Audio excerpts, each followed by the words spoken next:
What if I told you that the biggest thing holding back your business growth isn't the market, it isn't the competition, and it isn't even your skills, but it's your own beliefs?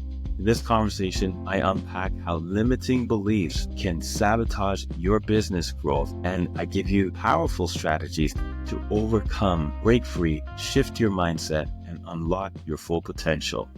Let's go. What's a limited belief? A limited belief is a negative mindset or thought that holds you back from achieving your goals or living your best life. They are often based on fear, insecurity, or past experiences. So these are the things that shape, develop our limiting beliefs. Such things like, I'm not good enough. If you ever say things like this, or you know someone that does, these are all limiting beliefs. I'm not good enough. I'm not smart enough. I'm not qualified enough.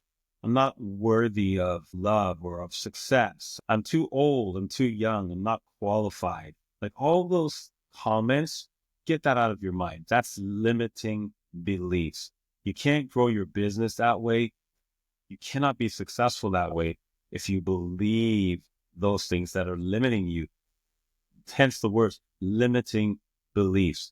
Those things are limiting you. And if you have staff, if you have people that work for you, that energy, you're actually passing that energy on. If you believe negatively, like, I don't think we're going to succeed. Oh my God, with these tariffs that's coming, what's going to happen with my business? It's going to go under.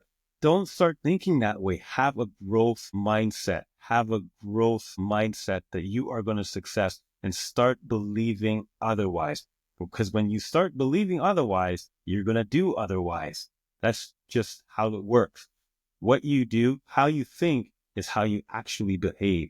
So if you believe that despite tariffs, if you believe that despite how the economy, if you believe that despite what's going on around you, maybe your competitors are not doing as well and you're freaking out because you think, well, that's going to be me. No. Stop. Don't you dare think like that. Don't do that. That's limiting beliefs. That's limiting beliefs, right? So don't do that. You're going to limit yourself. You're going to limit those around you that work for you, that are trying to hold your vision, your mission of your company.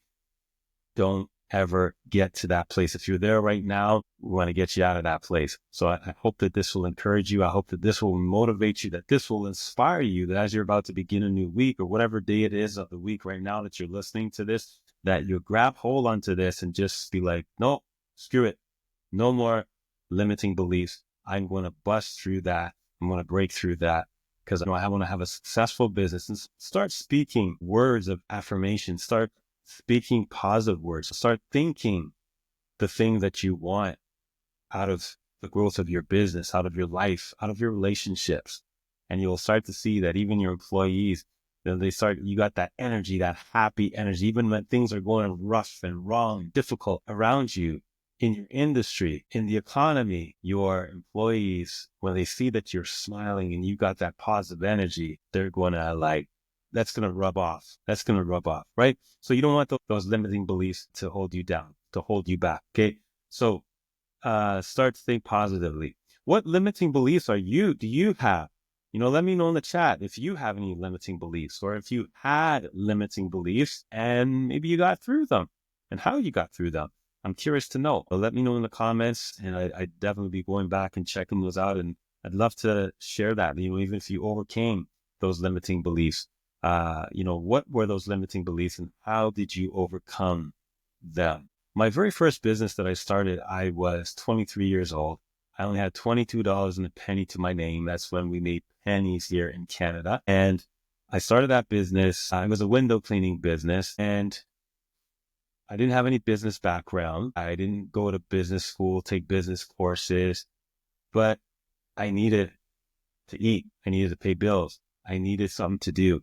And so I started that business with, as I said, only $22 and a penny to my name. Now, going back to limiting beliefs, I could have been like, well, I only got $22. How can I start a business with $22? And I get that question every now and then. But it was my mindset. I had a growth mindset that I'm going to do whatever it takes to be successful, to accomplish my goal, to get this thing up and running. And so that's what I did.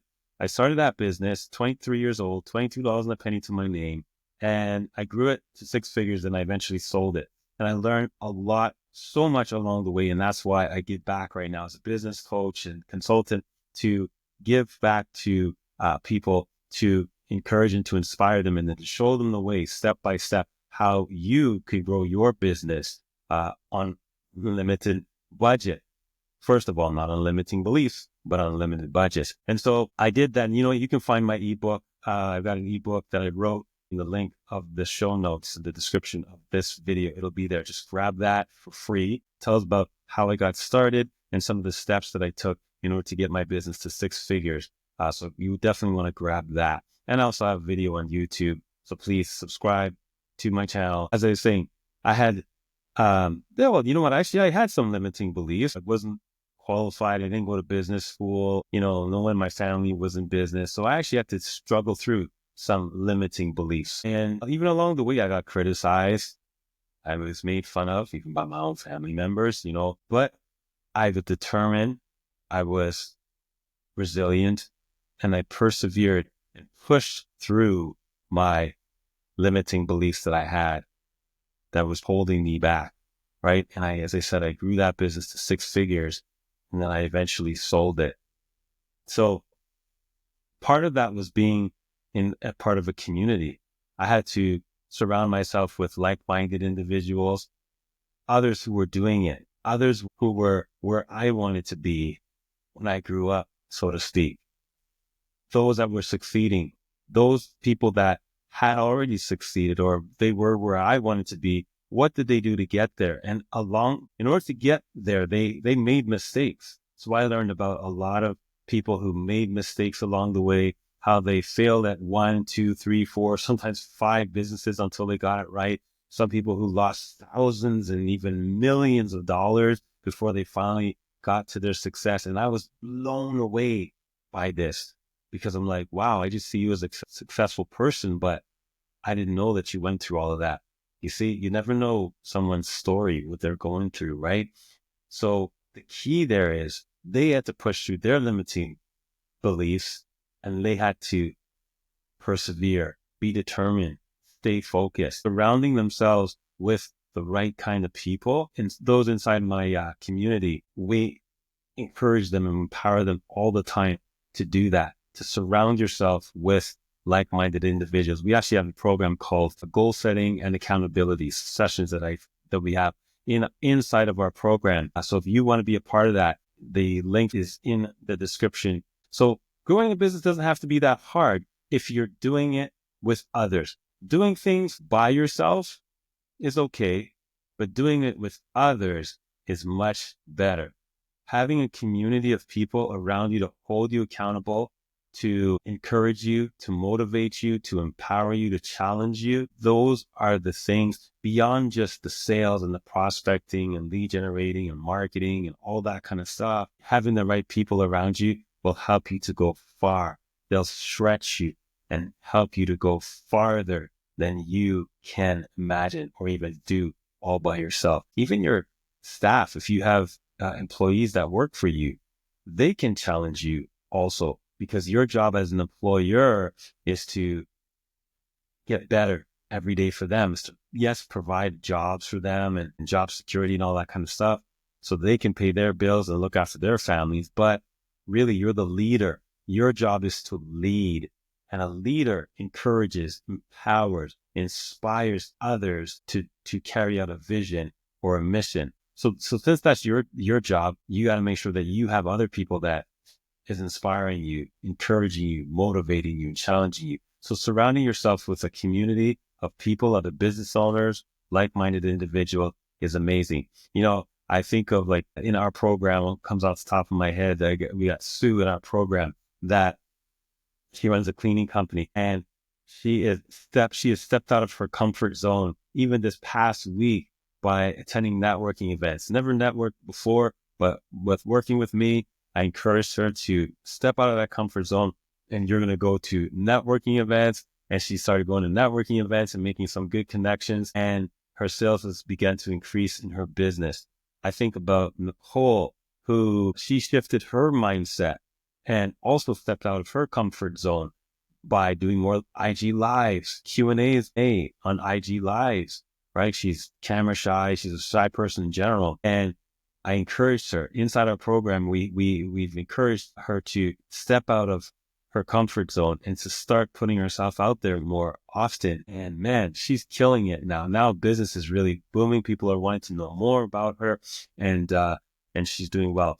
So it's because of that community, having a community of like-minded people around you. It's just amazing. The owner and the founder of Amazon, Jeff Bezos, in order to be where he was, for example, he had to have a certain mindset, right? He had an obsession with customer experience. I think of Sarah Blakely, who's the founder of Spanx. So she started Spanx with no experience. Like, go figure. That's kind of like me and my window cleaning business, with no experience, but she used what she had, creative problem-solving skills that she had, in order to grow her business.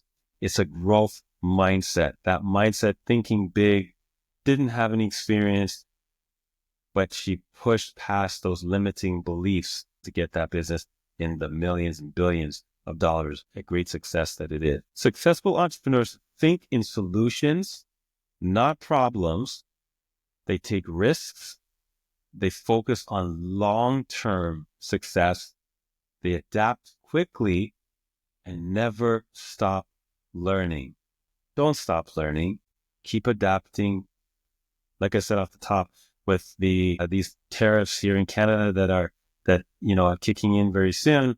Hey, you may need to pivot your business. You may need to do things a little differently that you've done before. It's okay. You will survive. Have a growth mindset attitude. Surround yourself with the right people. Surround yourself with the right resources. Get connected with resources that can help your business out. But don't limit yourself. Don't have those limiting beliefs and get discouraged and bogged down with the news that you're hearing. Thank you for joining me in this conversation. I hope you got some nuggets out of this. Have a growth mindset as you start your week, as you start your day. Stay focused, stay positive. You got this.